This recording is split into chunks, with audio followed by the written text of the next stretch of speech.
Kaixo guztioi eta ongi etorri.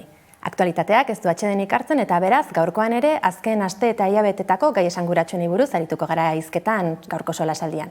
Eta horretarako Amekako platoan daukagu Arnaldo Otegi, EH Bilduko idazkari orokorra. Arratsaldeon eta mila esker etortzeagatik. Arratsaldeon, mila esker zuei.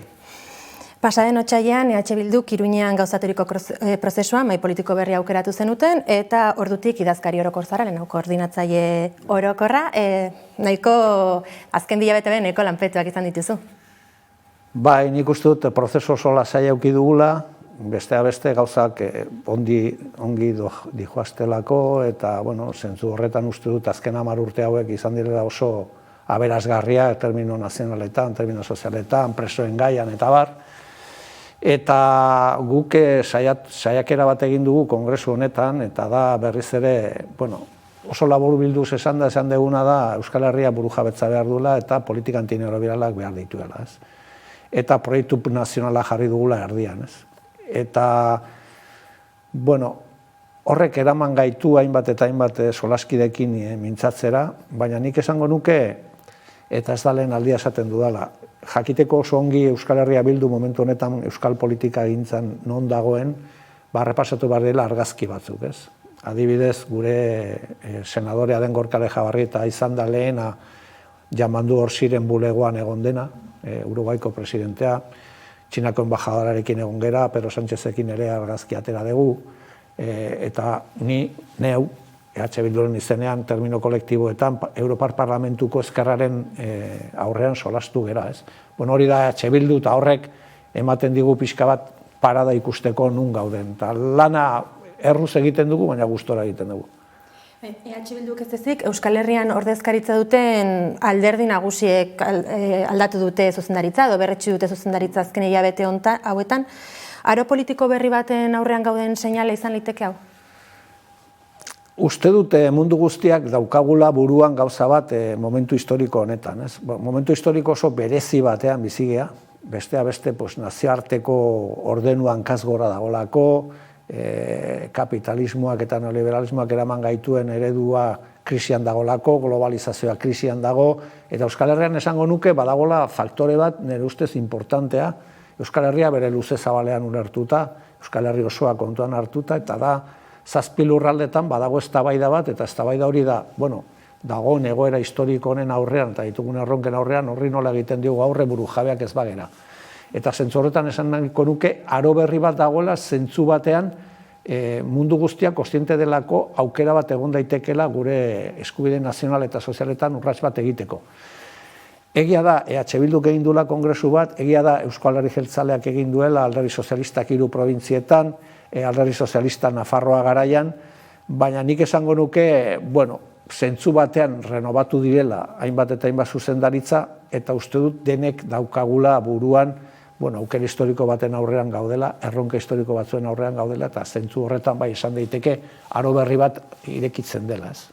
Erronka historiko bat aipatzen zenuen, eta atzo bertan Peio Otxandianok Imanol Pradaresekin bildu ostean, aipatu zuen herri proiektu sendo bat artikulatzea beharrezkoa zela, eta horretarako Euskal Herrian ezinbestez ezberdinen artean eraiki beharko litzatekela.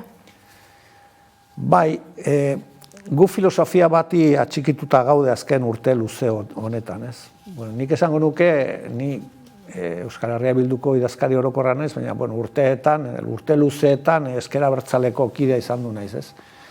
Zein da filosofia? Filosofia da, gu gara herri txiki bat, momentu honetan gainera uste dut eskalak oso importantea direla, mundu guztiak konturatzen delako, arantzelen gaiarekin eskala oso importantea dela, Europa txikia baldin bada, zer esanik ez Euskal Herria, ez? Eta guk filosofia bati atxikitu gea beti, ez? Eta da, normalean, lehen gertatzen zen, orain hori ere ja ez da gertatzen, baina normalean, orain Alemanian gertatu da zentzu batean, baina da, estadu guztiek, estadu direnak, badituzte estadu ituna deitzen diotenak, ez?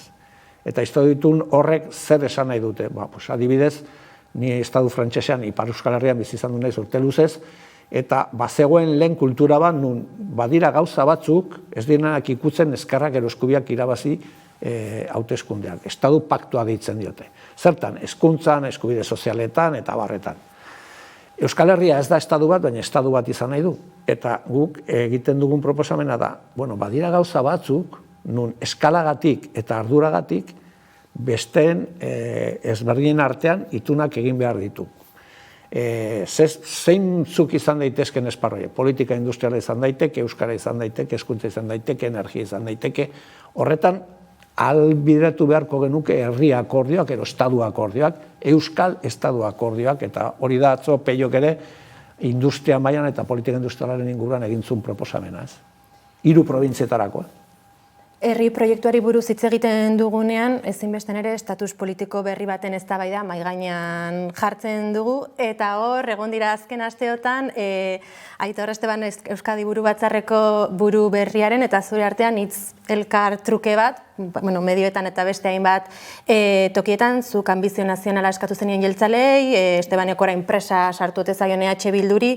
Zer nolakoa da Euskal Alderdi Abertzalen arteko negoziazio aukera hori, estatus politikoari dagokionez? Orain aldaketa bat egon da Euskal Herri Jeltzalean bere zuzendaritzan, baina gu urte luzez mintzatzen gera ez bakarrik Euskal Herri Jeltzalearekin, mundu guztiarekin baditugu harremanak, eta nik uste dut, nik ez nuen hitz egin presata zinungo momentuan.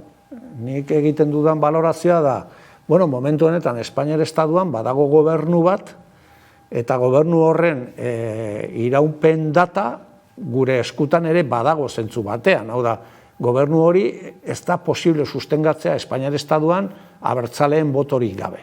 Horrek aukera bat ematen digu, eta gainera ez da hori bakarrik. Uste dut gobernu horretan badaudela nolabaiteko sensibilidade batzuk ulertzen dutenak arazo nazionalari irtenbide bat eman bartzaiola, ez? Izan Kataluniagatik, izan Euskal Herriagatik, izan Galizatik, eta ez dugu presataz hitz egiten dugu aukerataz. Eta esaten duguna da, aukera orain dago, zerbait egiteko. Zerbait egiteko ze zentzutan. Gure kanpamentu, oinarrizko kanpamentua, nolabait ere, gorago jartzeko. Ez da presa asunto bat, eta ez da EH Bilduren presa da, herri honek ditugun erronkei aurre egiteko behar ditu tresna berriak. Eta tresna burujabeak zentzu handi batean. Eta, aukera dago orain lortzeko, guazen hori egitera, ez? Nik alata ere gauza bat komentatu nahi dut, eta uste dute askotan aipatu izan dugula, ez? Euskal Herria Bilduren filosofia da lan asko egin eta gutxi hitz egin, eta uste dut estatusaren, momentu honetan estatusaren inguruko eztabaida publikoan egitea eta komunikabideen bidez egitea ez dela oso ona. Guk esaten dugun bakarra da, herri honek behar du burujabetza gehiago, bai. Aukera leiho bat dago egon daiteke estatuan hori egiteko, bai, aprobetxatu ezagun. Burujabetza eta herri proiektu horri helduta ere, Kongresuan onartu zenuten ebazpenetako batean, proposatzen zenuten, behintzat, Hego Euskal Herriari dagokionez, lista bateratu batzuk, Espainiako Kongresu eta Senaturako eta Europar Batasunerako. Oraindik askori ere, kosta egiten zaie fronte zabal hori irudikatzea lista bateratu horietan, ez dakit zer esan zenezaken horren inguruan? Gure kultura politikoan nahiko normala den gauza bat da, ez? Urtea asko pasatu dira, eta jendarte aldatu da, eta ez.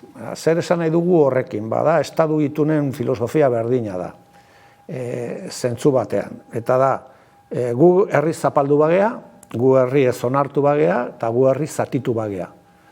Eta zentzu horretan, gu, uste dugu, guk bultzatzen dugun proiektu politikoa zertan da ezberdina beste proiektuekin.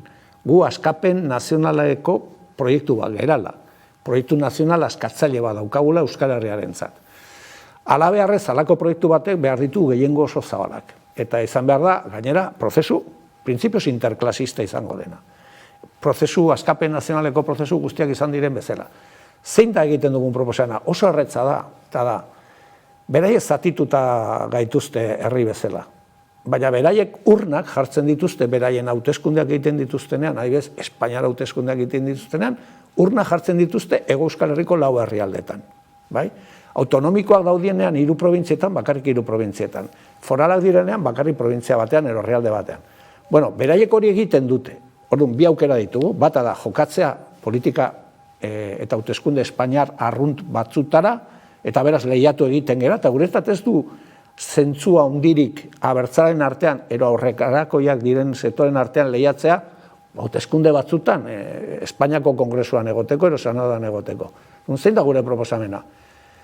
Askotan hitz egiten dugu autodeterminazioetaz, askotan hitz egiten dugu herri konsultataz, beraiek jartzen dizkigute urnak gureak ez diren hauteskunde batzutan. Goazen bilakatzera hauteskunde horiek, euskal hauteskunde batzuk, Hego Euskal Herrian, Europaren kontestuan 7 lurraldetan egin daitezke, zertarako? Amankomunean herri honi aukera bat emateko, eta da esateko ze pentsatzen duen. Orduan, zein da gutxieneko hori? Euskal Herria nazio bada, Euskal Herria badu euskera hezkuntza nazional bezala, Euskal Herria badu autodeterminatzeko eskubidea, eta Euskal Herriak badu jendarten ongizaterako politikak egiteko eskubidea. Goazen denok batera, eta ni uste dut horrek erakarriko lukela sekulako ilusio herri honetan, eta 1 milioi bat boto eukiko genituela, argi frogatzeko herri honek ze pentsatzen duen. Hori da gure eskaintza, niretzat oso sinplea da, oso zaila, baina horretarako behar da gauza bat nire ustez importantea dena, eta da, alderdi ikuspegia gainditu eta herri ikuspegia mahai gainean jarri. Eta oso horretza da, beraiek ematen digute aukera. Beraz, EH Bildu eta EAJaren arteko lista bateratu bat ikusetzakegu etorkizun ertainean, aukera erreala dago hori egiteko, edo beste maila bateko akordioak ikusten dituzu oraingoz?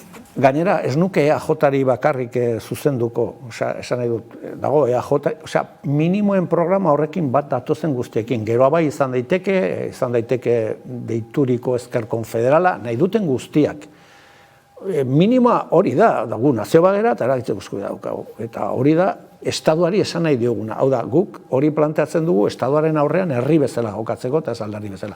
Gero, egongo dira ez dakit zenbat diputatu, eta gero bakoitzak eukiko ditu bere negoziazio eremuak, batzuk energetiken inguruan eukiko dute bere posizioa, gu ez da eukiko dugu, baina funtsean, nazio bagarela eta eragitzeko eskubidea gaudela, defendatu beharko genuke, eta beste hainbat eta hainbat gauza, euskararena.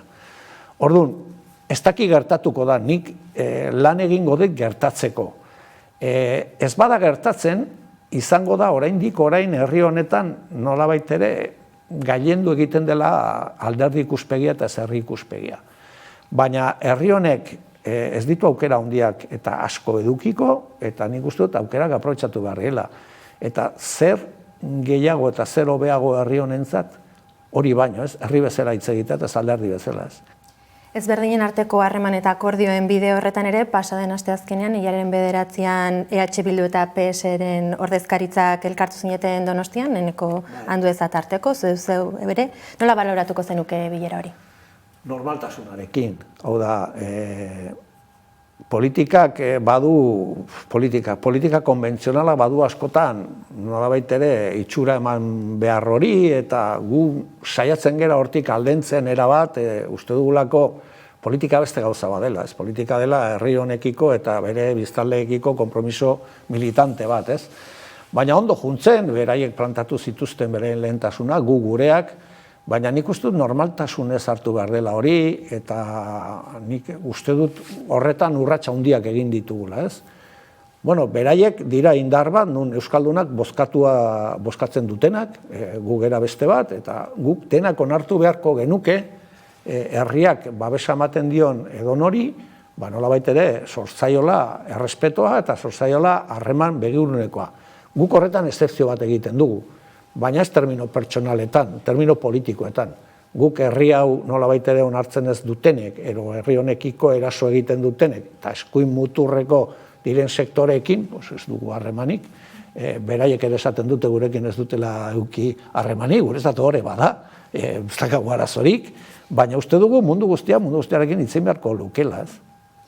Orain, aktualitateko beste gai batzui eutxiko diegu, hasteko eredu polizialari buruz pare bat galdera egin nahi nizkizun, gehien bat kontutan hartuta, pasaden apirian 3 eta 4 bitartean, Bilboko Errekalde auzoan etxarri gaztetxeren inguruan gertatu diren kontuengatik. Ikusi genituen irudiak ez dakit beste garai batzuetara eraman gintuzten poliziaren jarrerek eta beste hainbat kontuk. Gu, orain pozgarria da, gauza desiente gertatzen ari dira, eta, justo etorri garenean kotxean komentatu izan ditugu, ez? Zenbat gauza esan dituen Euskal Herria Bilduk bere azken urte hauetan, eta nolabait hartzen ziren, nolabait ere asmakeri gisa, despejatzen ziren horrela, ez? gauza askotan. Garraioaren doakotasuna 14 urtetik berako guztientzat. Bere garaian plantatu genuen, eta hori da asmakeri bat, sorpetzean komunisten gauzak ziren, bolivarianoen gauzak ziren, orain egiten dute. Esan dezakegu gobernu honek azertatzen duela rektifikatzen duenean. Eredu polizialari buruz hasi ginenean hitz egiten sekulakoak entzun genitun. Baina mundu guztiak kontziente da, eredu polizial honek ez dikula balio. Zer egingo genuke gu? Eta beti aipatzen dugu gauza bat guretzat funtsezkoa dena. Ertzaintza herri honetan martxan jarri zuena Telesforo monzonizatzen. Eta gu badakigu garai batean zertaz hitz egiten genuen horretaz. Eta zein zen eredua. Ertzaintza hasi zenean eredua ziren Britaniako bobiak. Eta, gero hori aldatuz junda, eta segurazki denok esan ditu horretan ardurak. Baina nik uste dut badagoela momentu honetan eredu polizial bat agerikoa dena ez duela errespetatzen nolabaiteko kriterio minimoak, ez? Eta orduan nik uste dut denei egingo liokela mesede, baita ertzaintzari berari ere bai, errekuperatzea beste eredu mota bat, ez? Eta eredu hori nolabait ere guztion artean adostea, ez? Zeren eta ikusten ditugun irudietan eta bar, ikusten dena da, eredu horrek nora garamatza. Hau da, nik bat nator konsellariak esan dagoarekin. Berak esaten du, ertzaintzak legitimazioa du violentzia erabiltzeko. Hau, eztabaida luzea da, baina bota ezagun horrela da. Baina violentziari ezin daiteke indarkeria bilakatu.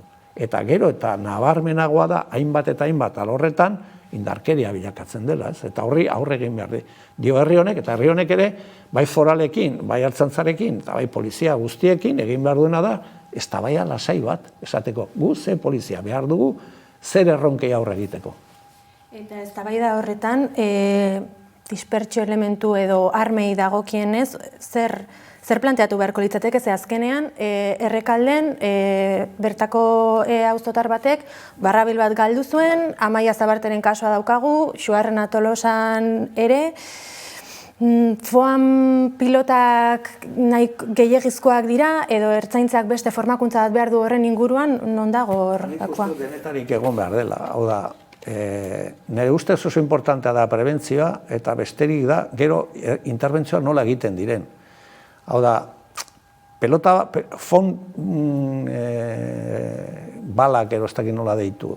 Hobeak dira pelota baino, depende, baina afera da zer metroetatik botatzen duzun eta nora botatzen duzun. Hau da, nunbait hor badago atzean beste motatako, zango nuke impulso batzuk, adibidez Tolosakoa. Osea, ja ez da eredu polizial bat, ja da zentzu arrunta. Osea, zu Tolosako, ez dakit zer ordu txikitan, kale bete batean, interbentzio polizial bat egiten baduzu, ez da ondo aterako. Ezin da ondo atera. Orduan, nik uste dut behar dela zuhurtzi gehiago, formakuntza gehiago, eta gauza batzuk erabili behar balin badira, eta horretan eztabaida handia egon daiteke, nolabait ere oso neurtua izan behar da, eta gero formakuntza berezi bat behar da horretarako, hau da, zuk halako tresneria erabiltzen dezunean, eta bar, kontziente izan behar zera, horrek sekulako kalteak egiten ditula, ez? Eta ikusi dugu, anoetako egontzenean partidua, Europako partidua uste du gertatutakoa, emakume horrekin, gertatutakoa orain dela gutxi, orduan, hor badaukagu arazo bat, eta nik uste dut arduraz arazo horri aurre egin behar zaiola, eta hitz egin behar dugula, ze motatako polizia behar du herri honek, ez bakarrik hiru probintzietan, baita ere Euskal Herri osoan, baina kasu honetan foralekin eta ertzaintzarekin, eta polizia hori zeinen zerbitzura dagoen. Eta nik uste dut horrek exigitzen duela formakuntza, eta zuhurtzia, eta beste motatako eredu bat. Zentzu horretan adostu zuen baita ere H. Bilduk Espainiako gobernuarekin Mozal legearen moldaketa, eta bertan aurre ikusten zen gomazko piloten desagertze progresiboa edo, ez dakit data batzuk ezarri zen, edo oraingoz progresibitate horretan gaude negoziatzen. Oraindik ez dago hori akordio bat izan zen, baina oraindik tramitatzen ari den akordioa da, ez? Eta orduan, oraindik ez da azken urratsa egin, ez? Eta uste dut hori garaipen txiki bat izan zela, ez? Urte askotan lege horren aplikazioa sekulako arazoa sortu ditulako ez bakarrik herri honetan, estatu mailan, baina gu euskaldun bezala pairatu izan dugu hori, ez? Hor beti dago arazo bat, eta da normalean poliziak eta halako gorputzek oso korporatiboak dira, badira lobby bat ere bai, azken finean ikusi dugu hiru probintzietan, greben bidez eta barren bidez zemotatako arazoak sortu diren, eta orduan botere politikoak batzutan baditu nolabaiteko hipoteka dexente halako gorputzekin, ez? Horregatik da zaila eredu polizialaren inguruko eztabaida egitea, baina arduragatik egin behar da. Eta guk uste dugu mozaldegea desagertu egin behar dela. Horrek nolabait ere ematen ziolako gure ustez oso botere zabala indar polizialei, eta herri honetan indar polizialekin eskarmentu handia daukagu. Badakigu zertaz hitz egiten ari garan, badakigu zer pairatu dugun, eta badakigu gauza bat, eta ez dakit honetkin sartuko naizen eztabaida batean, baina transizio garaian ertzaintzari buruz hitz egiten hasi zenean, bazegoen gauza bat oso argi. Eta zen, ze polizia eredu behar dugu? Espainolatik ahalik eta aldendua den eredu polizial bat. Orain, bigarretu dezagun 40 urte beranduago, oso ezberdina dira? Hori da egin behar dugun galdera. Oso ezberdina dira, ikusten dugunean Polizia Nazionala Madrilen edo ertzaintza hemen egiten gauza batzuk, nik ez dut esaten beste gauza batzuk berdin egiten dituztela. Oso ezberdina dira, eredua oso ezberdina da, ezberdina ez bada nonbait desbiatu egin gera, eta nik egingo nuken esfortzua izango zen lehengo momentura jutea eta esatea, zer eredu polizial behar dugu Euskaldunak, lau herrialdeetan, zeren zerbitzura. Eredu poliziala alde batera utziko dugu, orain Euskararen inguruan pare bat kontu galdetu nahi nizkizuke. Pasaren astean jakin genuen, Araba, Bizkaia eta Gipuzkoari dagokionez, udaletan Euskararen erabilera edo arautuko duen dekretu hortatik artikulu batzuk kenduko direra, PPek legitea aurkeztu zuelako, eta zeuek argudiatu duzu honek Euskara normaltasunez lan eta zerbitzu hizkuntza izatea ekidingo duela. Hor gertatu dira gauza ezberdinak, ez? Lehenik eta behin badago itun bat bere garaian egiten duna PNV eta EH Bilduk, lege municipalaren inguruan. Eta hor, Euskararen aurrean urratsak egiten dira. Badago elegite bat. Eta Eusko Jaurlaritzak 3 probintzietan ez du elegite horren kontra elegiterik jarri. Bi arrazoi egon daitezke bat, ahaztu zaio, eta oso larria da, edo nahita egin du, eta are larriagoa da. Baina bota ezagun ahaztu egin zaiola. Norbaitek imaginatzen du hori guk egingo banu zen motatako iskamila egongo zen herri honetan. Hori da gertatu dena. Baina hortik aparte, eta ardura alderdikoietik aparte, afera da, Euskaldunok gure herrian ezin dugu arautu, Euskaraz nola hitz egiten dugun, nola bizitzen dugun, gure administrazioarekin nola komunikatzen geran, ez 3 probintzietan, ez Nafarroa garaian zer esanik ez, Lapurdi Baxe Nafarra eta Siberoan. Orduan, afera da eskubideen afera bat. Eta guretzat badago gauza bat, nolabait ere eskema simplifikatu egiten duna, ez? Zeintzu dira 5 pertsona Madriden, uste dut dena gizonezkoa dira gainera, esateko gu Elgoibarren udalarekin euskaraz mintzatu gaitezen ez. Hori da gure autogobernua. Orduan, horregaitik esaten duguna da, ero harreman aldatzen du herri honek estaduekin, ero bestela hau izango da etengabeko eraso bat, gure hizkuntza nazionalari, gure identitate nazionalari, etengabekoa. Eta uste dut, eta hau pixka bat ere seinalatu nahiko nuke ez, badago euskararen aurkako oldarraldi bat. Eta zergaitik da euskarafoboak direlako, pentsatzen dutelako euskarak egiten gaituela ezberdin. Eta ez dute onartzen, egun santu guztiari dira hitz egiten pluraltasunaz, anistasunaz, diversitateaz, baina hemen diversitatea da Euskaldunak existitzen garela, gure herrian gaudela, eta gure hizkuntza nazional propioa daukagula, ez? Orduan, uste dut, gainera herri honek askotan erantzun dituela halako erasoei, baina uste dut behar dela estrategia bat erantzuten duena kaleetan, baina modifikazio legalak behar dituenak ere bai. Euskara babestu behar da eta euskarak berma behar ditu babesteko. Eta bestea beste estatus politiko horretarako ere baleo behar du. Hau da, euskara jartzeko bere tokian, eskubideen afera bat delako. Ez da mundu guztiak behartuta dagoela euskara ikastera, ez, hemen mundu guztia dago behartuta espainola edo frantsesa ikastera.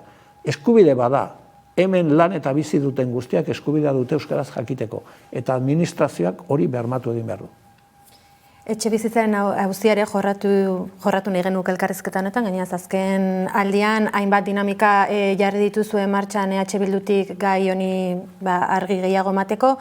Azken hilabetetan ere Euskal Herriko zenbait tokitan eremu tentsionatu izendatu dituzte hainbat udalerri, baita beste toki batzuetan pisu turistikoen lizentziak bertan bera utzi dituzte behin-behinekoz. Halako neurriekin sumatuko dugu prezioen jaitsiera etxe bizitzetan, badakit oso galdera zabala dela, baina hori da bidea behintzat.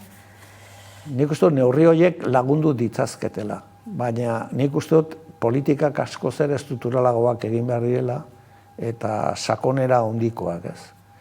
Hemen egin behar dena da etxe bizitza alokairuan edukitzeko parke publiko oso zabal bat. Eta hori egin daiteke. Hemen dirua balin badago beste gauzentzat, dirua beharko luke baita ere eskubide subjektiboa den batentzat. Eta da, mundu guztiak du eskubidea etxe bizitza duin bat edukitzeko, duin bat edukitzeko eta bar. Orduan, nik esango nuke, askok esaten dutela ezkerra eta eskuina momentu honetan ez dagoela, nolabait ere ez dagoela hitz egiterik horretan, baina nik beti pentsatu izan dut badagoela funtsean ezberdintasun handi bat. Eta da, ezkerrarentzat eskubidea dauden tokietan, eskubideentzat negozioa dago. Hori da ezberdintasuna. Gu pentsatzen dugu administrazio publiko batek zaindu behar dituela bere hiritarrak jaiotzen direnetik juten direnaino. Eta hori dela bere bete behar bat. Gu pentsatzen dugu administrazio publiko batek lan duinak bermatu behar dituela, etxe bizitza duina bermatu behar dituela. Belaunaldi berrientzat ekologikoki sustengarria den herri bat utzi behar dula. Hori dela bere bete beharra. Guk ez dugu hor negozioa ikusten, hor bete behar bat ikusten dugu. Nik esango nuke adibidez, Azpeitiko kasua jarriko nuke, kanon bat jarri dugu etxe bizitza hutsak daudenak eta ez direnak ateratzen alkilerrean. Niretzat horrek badu esan nahi oso sakon bat bere eskalan. Eta da, oziosoa den jabego pribatuai kanon bat sartzen zaio. Eta hori hitz egiten ari gara jabego pribatua nolabait ere ikutzen duen neurri batetara. Zergatik ez duelako betetzen funtzio sozial bat, eta ez delako ateratzen alkilerrera. Ikusiko dugu funtzionatzen duen, ero ez, nik ditudan datuengatik funtzionatzen ari da, baina oraindik uste dut denbora behar dela. Eta gero, behar dena da, eta hori uste dut atzo lehendakariarekin hiru probintzietan peiok eukidako harremanean planteatu zula, ez dakik gero jasota dagoen ero ez, uste du baietz neurrietan, eta da, hemen funts bat egin behar da, eta dirua badago horretarako, eta bermatu behar dena da, erosten direla etxeak eta lurzoroak etxeak egiteko, eta jarri behar direla milaka eta milaka etxe alkiler publikoan. Egin behar dela parke publiko oso handi bat, 60.000, 70.000 etxe bizitzekin, eta horrek emango liokela nolabaiteko irtenbide struktural bat guretzat eskubidea den gauza batea. Zeren eta bestela eskubideak gelditzen dira paper batean, baina ez dira betetzen. Eta nik uste dut momentu honetan behar direla, uste dut jendearentzat, jende gehienarentzat dela lehen arazoa, eta lehen arazo horri irtenbidea strukturala eman behar zaio. Eta badu irtenbidea. Aipatu berri duzu, astelen honetan Pradales lehendakariarekin izandako bilera, Amerikako Estatu Batuetako gobernuak ezarritako mugazergak ziren abia puntu. Nola babestu daiteke euskal ekonomia gizarte globalizatu batean bizi garen heinean, olako kanpo faktore batzuei aurre egin ahal izateko? Gu badaukagu eskala problema bat, ez? Baina lehen esaten ziguten, bueno, zuen proiektua Euskal Herria independiente egitea da, baina oso txikia da. Euskal Herria Europa oso txikia. Arazoa da, momentu honetan nazioartean ordenu desordenu berri bat sortzen ari dela, Bigarren Gerra Mundialetik ona eraiki den arkitektura instituzional guztia pikutara jundela, harreman internazionala militarizatu egin direla, eta hau ez da gauza bat koiuntural, hau da, Esango nukena da, sartu gera aro batean unau normaltasunez horrela biziko gara. Begiratu noraino, mundu guztia dago, pentsaten haber zetuit jarriko duen gaur Donald Trumpek ez dakiz 0 ordutan, zeren eta horrek mundu aldatzen du zentzu batean. Bestea beste, sektore batzuk oso aberatsak egiten ditu egunen batetik bestera. Poltsan jokatzen dutelako eta informazioa dutena badakitelako zer egingo duen. Bai. Gu nola babesten gera hortatik.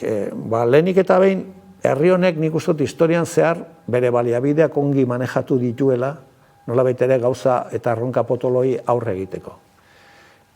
Nola babesten gera termino ekonomiko-sozialetan? Lehenik eta behin argi edukiz gure baliabide guztia jarri behar dela horretara. Babes hori mantendu egin behar dela. Guk ez dakagu eskalarik arantzelen aurrean ezer egiteko. Badaukagu aukerak gure enpresa eta gure tejido enpresariala eta gure langilegoa babesteko, gure tamainan. Baina nik uste dut, eta berriro proiektu nazionalaren inguruan mintzatuko naiz. Hemen behar duguna da, galdera batzui erantzun. Lehenengo galdera da, gu jarraitu nahi dugu izaten herri industrial bat, bai ero ez. Eta nire urantzuna eta urantzuna da, bai. Babestu behar da herri industrial bat izatea. Hortik erakartzen dituelako eskubide asko, ongizate maila asko, eta bar. Horretarako enpresa horiek arraigo auki behar dute. Eta hemen gudakagun inpresioa da, egin dela politika ekonomiko bat, administrazio publikoa jartzen zituen baliabideak, infrastrukturak eta bar, pixkat gudeitzen genion ekonomiaren singapurizazioa. Gero etorriko dira fondoak, etorriko dira besteak, enpresak antolatu dituzte, enpresak erabiliko dituzte, enpresak eramango dituzte, enpresak itxiko dituzte. Hori ez da gure eredua. Gure eredua da industria eredu bat, herri honetan sustraitua dagoena, eta herri honekiko konpromisoa duena. Eta uste dut hori dela guretzat dagoen helduleku bakarrenetariko bat. Hau da, finanziazio mailan horretan jarri arreta, eta bigarrenik, sustraitasunean jarri arreta. Hau da, herri industrial bat gera gure proiektu nazionalean egin nahi dugulako herri industrial bat, ero industria pisu hori ukitzea. Eta zentzu horretan, eukiko ditugu sekulako zailtasunak, baina hau bai izan behar dela herri esfortzutik egindako nolabaiteko herri proiektu kolektibo bat. Amaitzeko herri proiektu nazional horri eutxita eta berri egunaren atarian izan da, zuek datorren igandean ospatuko duzue Iruñean, imaginatzen dana, ia pres izango duzuela. Eguraldiak enduta.